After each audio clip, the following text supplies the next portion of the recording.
ce matin, nous sommes là aussi pour entendre la parole du Seigneur, le message que Dieu veut délivrer dans notre cœur. Et on va lire un texte dans Galates chapitre 5. Et on va lire plusieurs versets. On va commencer par le verset 1. Et puis on va aller tout de suite au verset 13. Et donc ça fait suite au message que nous avons vu donc dimanche dernier.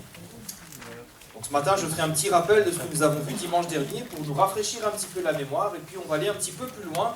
Et on va voir ce que le Saint-Esprit veut faire dans notre vie, quelles implications pratiques ça a pour notre vie de tous les jours. Galates chapitre 5, verset 1er. Écoutez bien, lisez bien avec moi. C'est pour la liberté que Christ nous a affranchis. Demeurez donc fermes et ne vous laissez pas mettre de nouveau sous le joug de la servitude. On va aller au verset 13 maintenant, parce que l'apôtre Paul va répéter ces choses. Il va dire, frères et sœurs, vous avez été appelés à la liberté, seulement ne faites pas de cette liberté un prétexte de vivre selon la chair, mais rendez-vous par amour, serviteurs les uns des autres. Car toute la loi est accomplie dans une seule parole, celle-ci, tu aimeras ton prochain comme toi-même. Mais si vous vous mordez et vous dévorez les uns les autres, prenez garde que vous ne soyez détruits les uns par les autres. Je dis donc, marchez selon l'esprit, et vous n'accomplirez pas les désirs de la chair. C'est de ça dont on va parler ce matin. Car la chair a des désirs contraires à ceux de l'esprit, et l'esprit en a de contraires à ceux de la chair. Ils sont opposés entre eux, afin que vous ne fassiez point ce que vous voudriez. Si vous êtes conduits par l'esprit, vous n'êtes pas sous la loi. Or, les œuvres de la chair sont évidentes. Ce sont la débauche, l'impureté, le dérèglement, l'idolâtrie, la magie, les rivalités, les querelles, les jalousies, les animosités, les disputes, les divisions, les sectes, l'envie, l'ivronnerie, les excès de table et les choses semblables. Donc la liste est encore longue. Je vous dis d'avance, comme je l'ai déjà dit, que ceux qui commettent de telles choses n'hériteront point le royaume de Dieu. Mais le fruit de l'esprit, c'est l'amour, la joie, la paix, la patience, la bonté, la bienveillance, la fidélité, la douceur, la maîtrise de soi. La loi n'est pas contre ces choses, et ceux qui sont à Jésus-Christ ont crucifié la chair avec ses passions et ses désirs. Si nous vivons par l'esprit, marchons aussi selon l'esprit. Amen. C'est une longue péricope. Une péricope, c'est un passage dans la parole. C'est assez long, mais on doit tout lire parce que c'est indivisible. Et donc ce texte fait suite à ce que nous avons vu dimanche dernier. Donc dimanche dernier, on avait vu le Saint-Esprit en tant que paraclé, paraklétos en grec.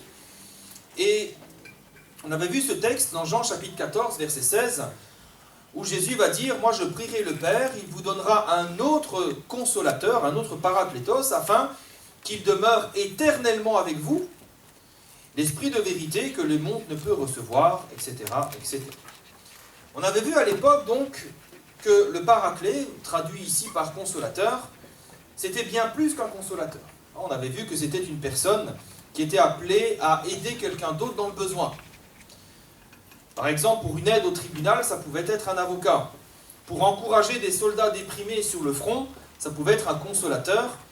Puis le paraclet pouvait aussi désigner un expert appelé à donner des conseils à quelqu'un dans une situation difficile.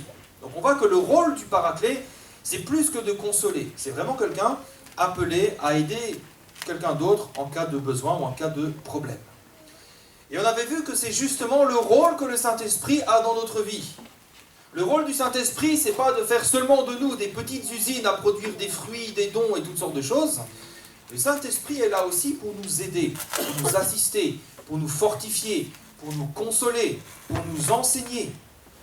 Et en tant que croyants, c'est ce qui est merveilleux avec la vie chrétienne, c'est que nous ne sommes jamais seuls. Jamais seuls. Pourquoi ? Eh bien parce que le Père a envoyé le Consolateur, il a envoyé l'Esprit Saint, qui demeure éternellement avec nous. Et c'est ça qui est rassurant, c'est de savoir que demain, le Saint-Esprit sera encore là à nos côtés. Le jour, et on en avait parlé, le jour où nous serons à l'aube de passer par le chemin de toute la terre, il sera encore là. Et quand nous serons morts et que nous serons là-haut, le Saint-Esprit sera encore là. Le même esprit qui est avec nous aujourd'hui sera avec nous pour l'éternité. Et donc ici-bas, nous avons chaque jour de notre vie toute l'assistance du Saint-Esprit qui est là pour nous enseigner, il est là aussi pour nous conseiller, il est là aussi pour nous conduire dans la vérité, il est là aussi pour nous reprendre si on s'écarte de la vérité. C'est lui qui nous avertit, qui tire la sonnette d'alarme, parce qu'il convainc de péché, de justice et de jugement. Et ça, c'est quelque chose qui est commun à tous les croyants de la terre. Tous, quels qu'ils soient. Tous ceux qui un jour ont placé leur foi dans le Seigneur Jésus-Christ, ils ont reçu le Saint-Esprit comme paraclet. Maintenant, petite parenthèse, ce n'est pas quelque chose à confondre avec le baptême dans le Saint-Esprit. Je ne suis pas en train de parler du baptême dans le Saint-Esprit, de quelque chose que peut-être certains n'ont pas encore reçu et qu'ils doivent rechercher. Le baptême dans le Saint-Esprit, c'est autre chose. C'est une puissance que Dieu donne pour le ministère. Mais le Saint-Esprit, en tant que paraclétos, eh bien, nous l'avons reçu à la nouvelle naissance. Quand nous sommes nés de nouveau, nés d'eau et d'esprit, nous l'avons reçu. Ce n'est donc pas quelque chose que nous devons demander ou rechercher, puisque nous l'avons déjà reçu. Il est déjà en nous. Nous sommes déjà le temple du Saint-Esprit.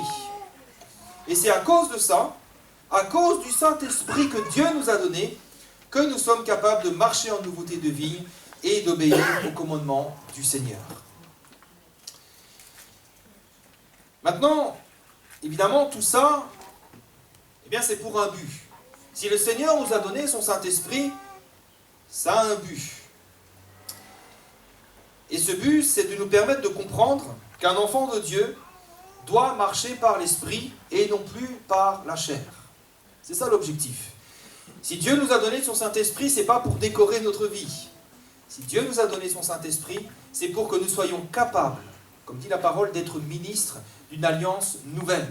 C'est que nous soyons capables de marcher en nouveauté de vie. Vous savez, il y a une chose, c'est que dans tout enfant de Dieu, il y a le Saint-Esprit qui est là. Nous sommes nés de nouveau, nous sommes le temple du Saint-Esprit, et il est là en tant que paraclet pour nous enseigner, nous conseiller, nous conduire dans la vérité, et nous amener finalement à l'obéissance des choses de Dieu. Alors c'est quelque chose qui forcément humainement n'est pas possible. Mais grâce au Saint-Esprit, ces choses sont désormais accessibles. Mais dans tout enfant de Dieu, c'est quelque chose parfois qu'on oublie ou qu'on comprend mal, mais il y a aussi la chair. Et oui, dans tout enfant de Dieu, il y a le Saint-Esprit, mais il y a aussi la chair. Et c'est elle le problème. Et pourquoi c'est un problème? Parce que la chair, elle ne se pliera jamais à la loi de Dieu. Jamais. Jamais. Romains 8, verset 7 nous dit qu'elle ne se soumet pas à la loi de Dieu, elle ne le peut même pas. C'est-à-dire qu'on ne peut pas la changer, on ne peut pas l'améliorer, elle est fichue, elle est foutue, elle est juste condamnée à mourir, il n'y a pas d'autre issue pour elle. Ce qui veut dire maintenant, et on va aller un petit peu plus loin, dans le cœur de tout enfant de Dieu, il y a un combat. Si quelqu'un me dit ce matin, moi dans ma vie, il n'y a pas de combat, ça va, je pense qu'il y a peut-être un petit souci. Soit on a atteint la perfection en Jésus-Christ, soit on est charnel. Je vais vous expliquer pourquoi. Vous savez, dans le cœur de tout enfant de Dieu, il y a un combat. D'une part, il y a le Saint-Esprit qui nous emmène dans une direction. Et d'autre part, il y a la chair qui nous attire dans une autre direction. Une direction qui est complètement opposée. C'est ce que nous avons lu dans le texte de départ, dans Galates chapitre 5 au verset 17, où il est dit que la chair a des désirs contraires à ceux de l'esprit. Si on est conduit par l'esprit, il y a comme un combat à l'intérieur. On doit ressentir comme une espèce de tension de temps en temps où on sent que la chair nous attire d'un côté et l'esprit nous tire de l'autre. C'est ce que nous dit la parole. La chair a des désirs contraires à ceux de l'esprit, l'esprit en a de contraires à ceux de la chair, et ils sont opposés. Ils ne vont pas dans le même sens, ils ne vont pas dans la même direction, et ils sont opposés afin que nous ne fassions point ce que nous voudrions. C'est ce qui rend d'ailleurs la vie chrétienne parfois si particulière. Très souvent, il y a un combat, il y a une tension intérieure entre ce que la Bible appelle la chair et l'esprit. Et ça, tout enfant de Dieu qui veut marcher par l'esprit doit vivre ça. Je ne dis pas que c'est une tension permanente, mais de temps en temps, en tout cas, mais même j'ai envie de dire très souvent, il y a cette tension. l'esprit qui nous pousse d'un côté, la chair qui nous attire de l'autre. Et il y a cette tension. Alors oui, je dis que c'est une tension, je dis que c'est un combat, et c'est vrai parce que ce n'est pas non plus une fatalité. Vous savez, trop souvent, il y en a qui pensent que quand ils pêchent, quand ils se laissent séduire par la chair, certains ont tendance à se victimiser, à se dire « Ah ben c'était plus fort que moi, j'ai pas pu résister. Ah ben voilà, il y avait un verre sur la table, j'ai bu, et puis un verre en a emmené un autre, et j'ai fini complètement sous, mais c'était plus fort que moi, tu comprends ?» Malheureusement, certains enfants de Dieu, je parle d'authentiques chrétiens, certains enfants de Dieu pensent encore que la chair est plus forte qu'eux et qu'ils ne peuvent pas la dominer. Et chaque fois, ils se voient comme des victimes. Je suis victime de la chair. Et ils vivent comme ça dans une espèce de culpabilité. Mais ce matin, laissez-moi vous dire une chose. C'est que la chair n'est jamais plus forte qu'un enfant de Dieu. Un enfant de Dieu qui est passé par la nouvelle naissance, la chair ne peut plus le dominer. C'est impossible. Pourquoi ? Eh bien, pour la simple et bonne raison qu'elle a été vaincue à la croix. Lorsque nous sommes venus à Christ, nous sommes morts à la chair, c'est d'ailleurs le symbole du baptême. Nous mourrons à nous-mêmes et nous ressuscitons en Christ. Nous sommes morts à nous-mêmes, la chair a été crucifiée, elle a été mise à mort. Et elle n'a plus le pouvoir de nous asservir. Lorsque nous nous sommes convertis au Seigneur et que nous sommes nés de nouveau, Jésus-Christ nous a libérés. Il nous a affranchis de notre ancienne nature, la chair. Et c'est également ce que nous avons lu tout à l'heure, Galates chapitre 5, verset 1, c'est pour la liberté que Christ nous a affranchis. Que personne ne dise, c'est plus fort que moi, que personne ne dise, mais je n'ai rien pu faire, j'ai été dominé par la chair. C'est faux, puisque en Christ, nous sommes libres. Nous sommes libres. Alors la première chose qu'un enfant de Dieu doit comprendre, c'est que la chair n'a plus de pouvoir sur lui. La chair n'a plus de pouvoir sur nous. Puisque lorsque Christ nous a affranchis, il nous a rendus libres à l'égard du pouvoir du péché et de la chair. Autrement dit, la chair n'est jamais plus forte que nous et nous avons le pouvoir de lui résister et de la vaincre. Deuxième chose, je redis que la vie chrétienne est un combat, parce que maintenant d'autres pensent l'inverse. C'est-à-dire d'autres pensent que la chair est morte, définitivement morte, qu'elle n'a plus le pouvoir de nous dominer et qu'il n'y a plus de combat, puisque la chair est morte, elle est sur la croix, et elle ne peut plus ni nous influencer, ni nous séduire. Et très souvent, on se base sur le verset 24 que nous avons lu, où il est écrit que ceux qui sont à Jésus-Christ ont crucifié la chair avec ses passions et ses désirs. Parfois, il y en a qui disent, ben voilà, la chair est crucifiée, elle est morte, c'est terminé. Vis ta vie en Jésus, la chair, tu n'as plus besoin de t'en soucier. Et puis ils se disent, ben oui, s'il y a des tentations, ben, elles viennent du diable. Et il faut chasser le diable, il faut combattre le diable. Et malheureusement, il y en a qui voient le diable partout dans leur vie. Et oui, avec ce genre de raisonnement, on voit le diable partout. Dès qu'il y a une tentation, on voit un démon. Et on pense qu'il y a un démon qui nous pourchasse. Et c'est comme ça qu'on a dit que parfois, oui, il y a le démon de la cigarette, il y a le démon de la gourmandise, il y a le démon de la convoitise, il y a le démon de l'alcool. Ah, j'ai besoin de délivrance. C'est comme ça, c'est des gens qui pensent constamment avoir besoin de délivrance. Je dois être délivré du démon de la cigarette, je dois être délivré du démon de l'alcool, du démon de la convoitise. Et on chasse des démons, alors que les démons n'ont rien à voir là-dedans. Pourquoi ? Vous savez, si la chair a été crucifiée avec ses passions et ses désirs, ça ne veut pas dire que la chair est morte. Ça ne veut pas dire ça. La semaine prochaine, on va célébrer la Pâque. La Pâque, c'est la crucifixion de Jésus, sa mort et sa résurrection. La crucifixion, ce n'est pas la mort, c'est une mise à mort. La crucifixion, ce n'est pas comme par exemple une décapitation. Si on avait dit la chair est décapitée, ben oui, la chair est morte. Mais ce n'est pas le cas. Vous savez, quand vous décapitez quelqu'un, il meurt sur le coup. Mais quand vous crucifiez quelqu'un, il ne meurt pas tout de suite. Rappelez-vous quand Jésus était crucifié avec les deux brigands. Ben, ils ne sont pas morts sur le coup. Ils continuaient à vivre, ils continuaient à parler, ils étaient crucifiés, mais ils continuaient à vivre. D'ailleurs, un des brigands, alors qu'il était crucifié, il a eu le temps de se repentir de ses péchés et de reconnaître Jésus comme Seigneur. Et puis Jésus, quand il était crucifié, il a eu le temps encore de donner des instructions à ses disciples et même de pardonner le brigand qui venait de se repentir. Donc quand la Bible dit que nous avons crucifié notre chair, ça ne veut pas dire que la chair est morte, ça veut dire qu'elle est mise à mort. On lui a enlevé le pouvoir de nous asservir, mais elle n'est pas encore morte. Ce qui veut dire donc qu'elle peut continuer à nous influencer et qu'elle peut continuer à nous séduire. Et c'est pour ça justement que la vie chrétienne est un combat.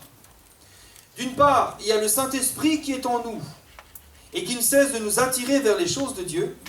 Et d'autre part, il y a la chair qui est là, qui est crucifiée, mais qui essaye de nous influencer pour nous attirer dans le péché.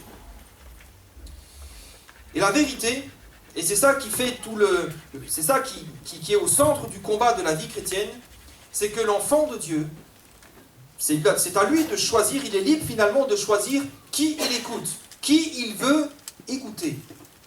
Parce que si nous sommes libres, ça veut dire que ni la chair, ni le Saint-Esprit ne dominent l'enfant de Dieu. Mais c'est à l'enfant de Dieu de choisir qui il veut écouter. Est-ce que nous allons être conduits par l'Esprit? Est-ce que nous allons choisir d'écouter l'Esprit, de marcher selon l'Esprit? Ou alors nous allons écouter notre chair et nous allons marcher selon la chair, selon ses convoitises, selon sa séduction. Et oui, Christ nous a affranchis. Nous sommes réellement libres. Et vous savez, parfois on utilise mal cette liberté. On entend parfois, mais moi en Christ je suis libre. Ne me juge pas, je suis libre, je fais ce que je veux. C'est ce que nous avons lu tout à l'heure. Ne faisons pas de cette liberté un prétexte pour vivre selon la chair. Si Christ nous a affranchis, utilisons à bon escient cette liberté. Marchons par l'Esprit. Si Christ nous a affranchis, nous sommes donc libres de choisir qui nous voulons écouter et sur quel chemin nous voulons marcher. Sans Christ, il n'y a pas de choix. Sans Christ, nous sommes vendus au péché. Nous sommes esclaves du péché, esclaves de nos passions. Mais en Christ, nous sommes libres. Maintenant, si nous voulons marcher par l'Esprit, tout ce que nous devons savoir sur la marche avec Dieu est écrit dans la Bible. Et c'est pour ça que c'est important de la lire. C'est pour ça que dans pratiquement toutes les épîtres du Nouveau Testament, et généralement vous retrouverez ça à la fin des épîtres, à la fin, on verra ça dans l'étude biblique quand on abordera les récits épistolaires, on en parlera. À la fin des épîtres, vous avez généralement des séries de recommandations sur ce que l'enfant de Dieu doit faire ou ne pas faire s'il veut marcher selon l'Esprit. Ce n'est pas une obligation, ce n'est pas une loi, mais c'est des recommandations. Si vous voulez marcher par l'Esprit, voilà ce que vous devez faire. Voilà ce que Dieu attend de vous. Et si c'est écrit dans la parole, eh bien c'est parce que ce sont des choses qui ne sont pas naturelles pour nous. Quel homme sans Dieu peut s'imaginer pardonner son ennemi, celui qui lui fait du mal, celui qui le calomnie? Humainement, c'est pas possible. C'est pour ça que la Bible le mentionne, c'est pour ça que c'est écrit. C'est parce que c'est pas naturel pour nous. Ce qui est naturel pour nous, c'est quoi? C'est le péché. C'est désobéir à Dieu. C'est vivre selon les convoitises de notre cœur et de notre chair. Ça, c'est naturel. Ça ne demande aucun effort. Par contre, si nous voulons obéir à Dieu, nous devons avoir des instructions. Nous devons avoir le Saint-Esprit qui nous aide, qui nous conduit, qui nous encourage. Et c'est pour ça que ces choses ont été écrites noir sur blanc. Quand nous les lisons quotidiennement, quand nous les relisons, nous permettons au Saint-Esprit de nous les enseigner, de les imprimer sur notre cœur. Quand nous sommes face à une situation de tentation, nous sommes là comme démunis. Ce que nous avons lu, le Saint-Esprit est capable de le rappeler à notre cœur, de le rappeler à notre mémoire. Et nous disons, ah, je ne vais pas me laisser séduire par la chair, je vais agir selon l'Esprit. Je vais peut-être fermer ma bouche, je vais peut-être m'abstenir de faire telle chose ou telle chose.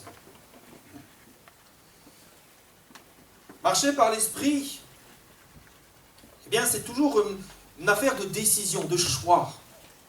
Quand nous sommes dans certaines situations, eh bien, c'est à nous de jouer. Quand le Saint-Esprit est là et qu'il nous rappelle les choses que nous avons lues, les choses que nous avons entendues, souvent c'est là que c'est à nous de jouer. Soit nous choisissons d'obéir à la parole, de faire ce que Dieu nous demande, et alors on crucifie la chair un peu plus. À chaque fois que nous obéissons à l'Esprit de Dieu, c'est comme si on enfonçait un peu plus les clous dans la chair et qu'on lui dit « mais tu te tais, tu es crucifié, tu te tais, j'obéis à l'Esprit ». Soit nous choisissons de nous soumettre à la chair. Et là, on enlève un petit peu les clous et on dit « ben ouais, c'est vrai, tu as raison, tu n'as pas tout à fait tort. » et nous lui permettons quelque part de nous dominer à nouveau. Pour le dire autrement, quand nous obéissons à l'Esprit de Dieu, nous marchons dans la liberté. Mais quand nous obéissons à la chair, nous nous remettons sous le joug de la servitude. Et c'est là que nous sommes entraînés dans la spirale destructrice du péché. C'est pour ça qu'il y a cette recommandation de l'apôtre Paul. Il nous dira, c'est pour la liberté que Christ nous a affranchis. Mais ne vous laissez pas mettre de nouveau sous le joug de la servitude. Et au verset 13, frères, vous avez été appelés à la liberté, mais ne faites pas de cette liberté un prétexte de vivre selon la chair. Vivre selon la chair, c'est se mettre à nouveau sous le joug de la servitude. Pour reprendre ce qu'un autre, je pense que c'est l'apôtre Pierre qui l'a dit, ou Jacques, pardonnez-moi, je ne me rappelle plus, mais c'est un peu comme celui qui remange son vomi. C'est ça. Désolé pour l'image, hein, c'est un petit peu dégoûtant, mais c'est l'image que la Bible nous donne. Vivre selon la chair, c'est se remettre sous le joug de la servitude, avec toutes les conséquences négatives qui vont avec. Mais vivre selon l'esprit, c'est marcher dans la vraie liberté. C'est marcher dans cette liberté qui rend les hommes réellement libres du pouvoir destructeur du péché. Maintenant, on va voir deux domaines dans lesquels tout enfant de Dieu se doit d'être vigilant pour combattre le bon combat. On va voir que deux domaines, parce que s'il fallait tout expliquer, c'est pas possible, puisque finalement, c'est le travail de toute une vie. Hein. Je pense que depuis le moment où on a donné son cœur au Seigneur, jusqu'à ce que nous rendions notre dernier souffle, nous avons ce travail à faire. Mais on va voir quand même deux domaines qui concernent particulièrement les enfants de Dieu et l'Église. Ces deux domaines, c'est sur le langage et c'est sur l'unité. Premier domaine, celui du langage. On va lire ensemble l'épître de Jacques, chapitre 3, verset 4.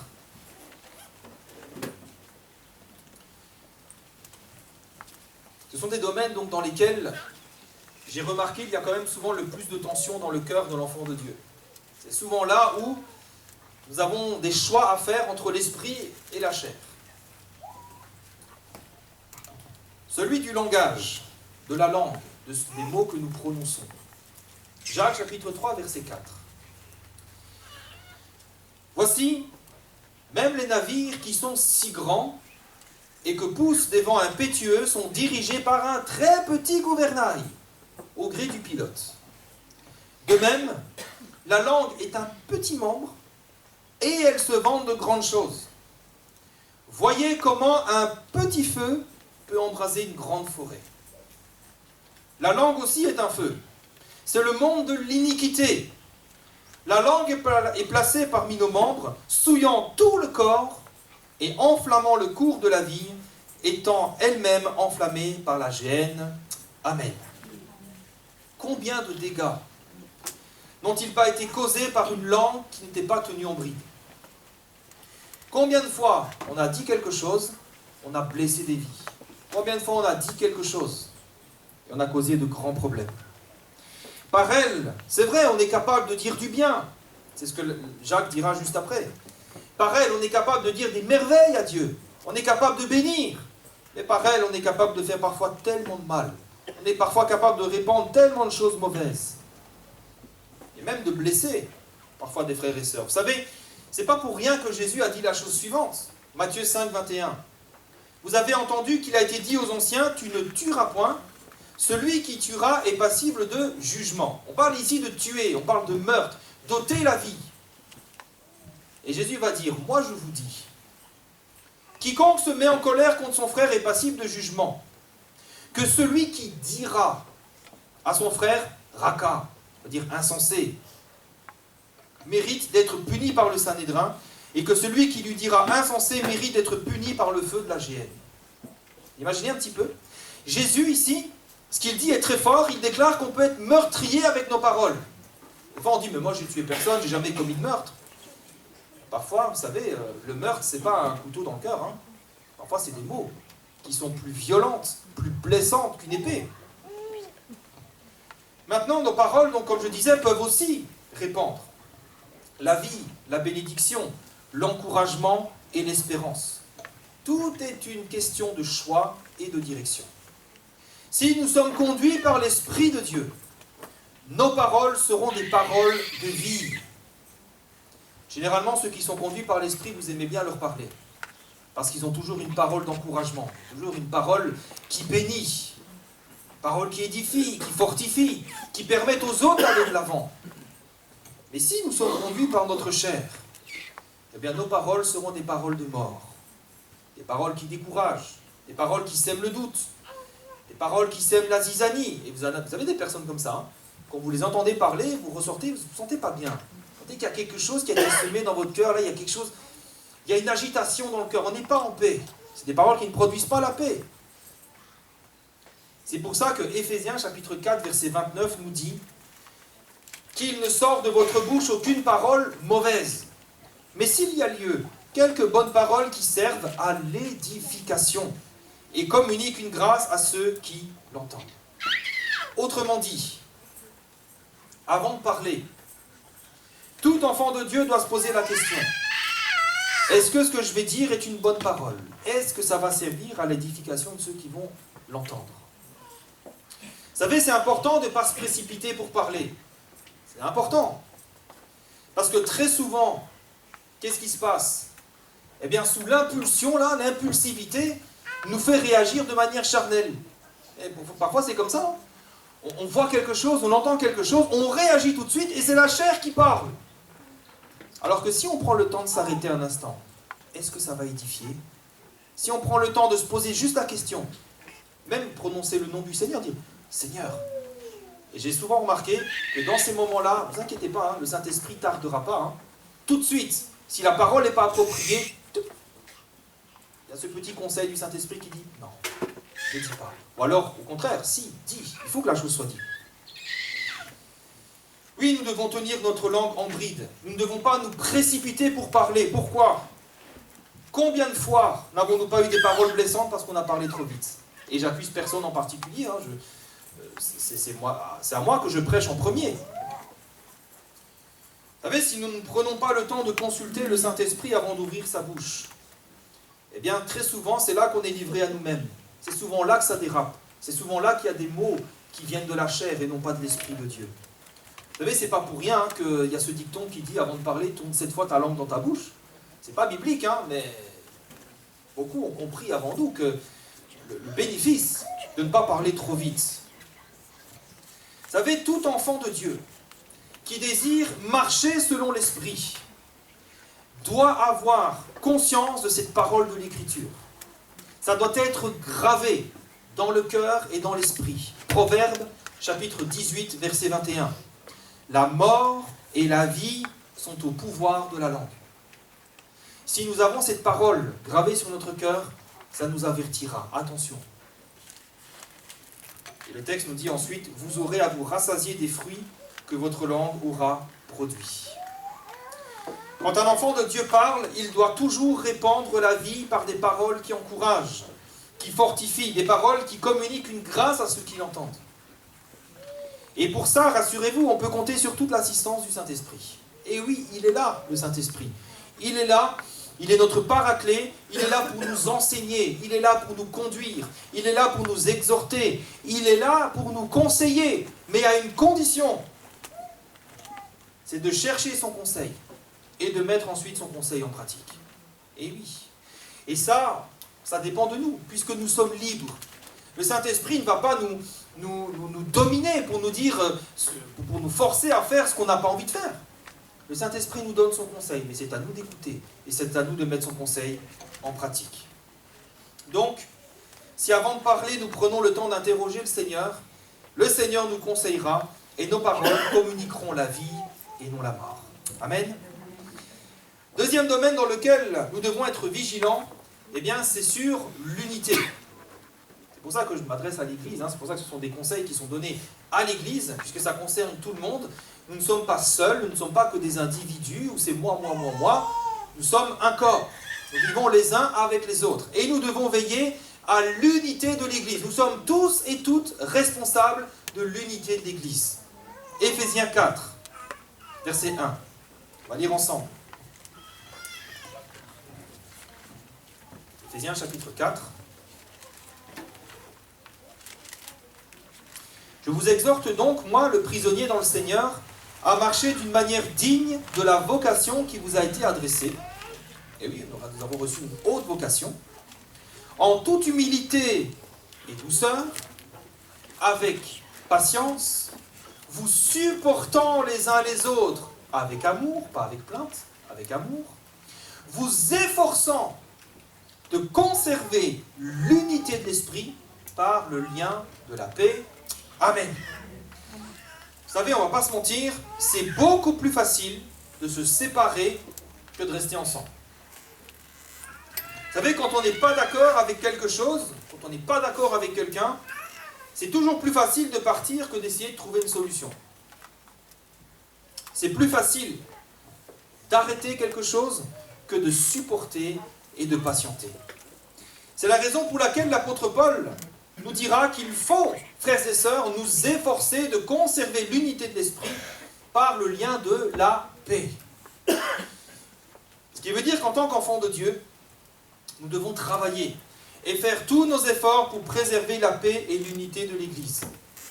Ne croyez pas être dirigé par le Saint-Esprit si dans votre cœur vous êtes fâché avec quelqu'un et que vous voulez diviser, que vous voulez vous séparer, que vous voulez arrêter les choses.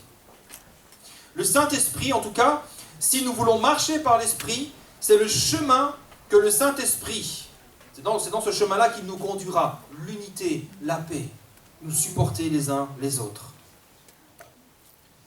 En tout cas, si nous voulons marcher par l'Esprit, le Saint-Esprit nous conduira toujours à travailler et à faire des efforts pour préserver la paix et l'unité. Par contre, si nous nous laissons dominer par la chair, c'est là qu'il y aura des calomnies, des querelles et des divisions. C'est aussi simple que ça. C'est ce que l'apôtre Paul a écrit aux Galates. C'est pas moi qui l'invente ça, c'est la Bible qui le dit. Galates chapitre 5, verset 19, on l'a lu. Au verset 19, il va dire les œuvres de la chair, elles sont évidentes. C'est-à-dire, c'est pas qu'il faut chercher. Il dit c'est évident, c'est gros comme le nez, c'est visible comme le nez au milieu du visage. Et au verset 20, il va dire, c'est quoi les œuvres de la chair? Les querelles, les animosités, les disputes, les divisions et les sectes. C'est les œuvres de la chair. Donc tout ça ne vient pas du Saint-Esprit. Tout ça ne vient pas du Saint-Esprit. Les divisions, ça ne vient pas de l'Esprit Saint. Ce sont les œuvres de la chair, pratiquées par des chrétiens charnels, des hommes, des femmes, des enfants de Dieu, qui ne se laissent pas diriger par le Saint-Esprit. Et souvent, qu'est-ce qui se passe? Comment ça se passe? Souvent, c'est quoi? Il y a un désaccord. Alors, je vous rassure, il y a ça dans toutes les églises du monde entier. On ne peut pas toujours être d'accord sur tout. Toujours des petits désaccords. Alors, évidemment, je ne parle pas des désaccords au niveau de la doctrine. Si un pasteur vient ici, il vous dit qu'il faut commencer à prier Marie, forcément, on est en désaccord avec lui. J'espère, en tout cas, que vous serez en désaccord avec lui. D'accord? Mais ce n'est pas de ça dont je parle. Je parle de petits désaccords, des choses... voilà, on n'est pas d'accord sur... est-ce qu'il faut mettre des rideaux bleus, des rideaux gris, des choses comme ça. Bon, voilà, des petits désaccords de cette manière. Maintenant, comment un enfant de Dieu doit-il réagir quand il n'est pas d'accord avec quelque chose? Par exemple, s'il est charnel, j'ai souvent remarqué qu'il va chercher à avoir raison, à imposer son point de vue. Et si on ne lui donne pas raison, il va chercher à rallier des gens dans son camp. Il va essayer de dire « Ah ben t'as vu ce qu'il a dit, et il va commencer à provoquer des disputes, il va commencer à provoquer des querelles, et tôt ou tard, ça finira dans une division. Vous savez, il n'y a rien de nouveau sous le soleil. Ce sont des choses qui ont toujours existé. Au temps de l'apôtre Paul, ça a déjà existé. Il y en a qui faisaient la guerre à l'apôtre Paul, qui ont pris un petit groupe, qui se sont séparés. C'est comme ça. Et ce sont des choses qui existent encore malheureusement aujourd'hui. Maintenant, si l'enfant de Dieu est spirituel, là, il y a une décision qui est prise, il n'est pas tout à fait en accord, qu'est-ce qu'il va faire? Eh bien, il va accepter la décision, humblement, parce qu'il sait qu'il y a une cause plus grande à défendre que sa propre opinion, c'est l'unité de l'Église. Bon, les frères, vous voulez mettre les sœurs, vous voulez mettre des rideaux rouges, c'est le choix de la majorité de l'Église, ben, on se plie, voilà. Il y a des choses plus importantes, restons unis. Vous savez, le chrétien conduit par sa chair, c'est un chrétien qui se plaint. Le chrétien conduit par le Saint-Esprit, c'est le chrétien qui supporte patiemment. Colossiens 3,13. Supportez-vous les uns les autres. Et si l'un a sujet de se plaindre de l'autre, ça arrive. Bah oui, ça arrive. Parfois, il y en a qui nous agacent, parfois, il y en a qui... Voilà, ça arrive. Qu'est-ce qu'il est écrit? Si l'un a sujet de se plaindre de l'autre, allez voir un petit groupe de frères et de sœurs et plaignez-vous ensemble. Et allez faire la guerre. C'est pas ça qu'il est écrit. Il est écrit, pardonnez-vous réciproquement. Ah, tu m'as agacé, mais c'est pas grave, je te pardonne. Allons de l'avant. De même que Christ vous a pardonné, pardonnez-vous aussi. Amen. C'est beau la parole quand même, hein? Pas beaucoup d'amen, hein? Ça pique un peu ce matin, mais je suis désolé, la parole de Dieu, elle pique aussi, hein? Elle n'est pas là que pour passer de la pommade, hein? Parfois, c'est comme ça. Le chrétien conduit par le Saint-Esprit travaillera toujours pour la paix et l'unité de l'Église. Et en tant que pasteur, oui, nous on observe ces choses-là. On observe les réactions, les discours. Et on sait quand un chrétien est spirituel et on sait quand un chrétien est charnel. Je ne dis pas ça pour vous mettre la pression, hein. Je dis ça parce que c'est la vérité, frères et sœurs. Vous savez, parfois quand on est charnel, on essaie de cacher les choses, mais on n'est pas dupe. Hein. Je suis certain que le pasteur Tarragona pourra témoigner de ça aussi. On n'est pas dupe, on voit les choses en tant qu'homme de Dieu. Un chrétien conduit par le Saint-Esprit travaillera toujours pour la paix et l'unité de son Église. Alors qu'un chrétien conduit par la chair cherchera toujours son propre intérêt en premier. Alors comment faire? Eh bien la solution est toute simple. Vous savez, on est tous, hein, je ne suis pas en train de dire tel est comme ça, tel est comme ça. Non, on est tous au même pied d'égalité. Comment faire quand on ressent des choses? Comment faire quand on n'est pas d'accord? Comment faire quand un frère ou une sœur nous agace? C'est des choses qui arrivent. C'est très simple. Premièrement, soumettons toujours nos sentiments à l'autorité du Seigneur. Évitons de réagir. Vous savez, comme je disais la semaine dernière, enfin on dit un créole dans le sang, chose simple. Calmons-nous un instant. On souffle. Soumettons nos sentiments à l'autorité du Seigneur. Si tu as à te plaindre de quelqu'un, si le cœur est lourd, le cœur est gros, décharge-toi devant le Seigneur. C'est beaucoup mieux que de te décharger devant un frère ou une sœur. Décharge-toi devant le Seigneur. Le Seigneur te donnera sa paix. Le Seigneur changera peut-être ta vision des choses. Peut-être qu'il t'amènera à comprendre que si quelqu'un est désagréable, peut-être qu'il vit un moment difficile dans sa vie. Et qu'en lieu de venir vers lui, de rouspéter, tu vas venir vers lui pour l'encourager. Pour dire, peut-être que tu vis quelque chose de difficile, mais t'inquiète pas, je vais prier pour toi. Soumettons toujours nos sentiments à l'autorité du Seigneur, dans la prière. Et attendons qu'il nous parle avant de réagir et de prendre une décision qui pourrait mettre à mal l'unité et la paix de l'Église. Vous savez, Jésus a dit, hein, ouais, il y a des scandales qui doivent arriver, mais malheur à celui par qui le scandale arrive. Il vaudrait mieux pour lui qu'on attache son cou à une meule de moulin, qu'on le jette à la mer. Vous savez, là encore, hein, c'est souvent dans l'impulsivité qu'on se laisse conduire par la chair plutôt que par l'esprit. Ceux qui sont conduits par l'esprit ne réagissent pas tout de suite. La bouche, on soumet les sentiments aux pieds du Seigneur, on se décharge, et puis le Seigneur change parfois notre point de vue. Et puis si l'autre a tort, eh bien parfois en priant, le Seigneur fait en sorte que l'autre comprenne qu'il est en tort.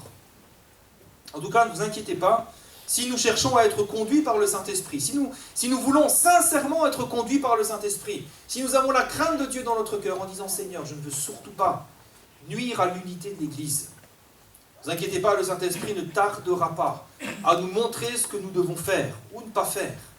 Il ne manquera pas de nous montrer le chemin que nous devons suivre.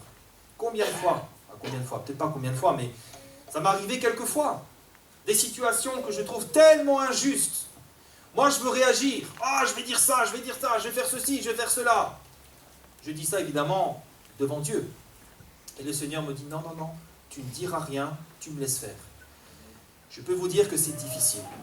Je peux vous dire que c'est même usant. C'est usant, parce que parfois, je me souviens d'une situation, ça a duré pendant des mois et des mois. Ah, c'est dur. Hein.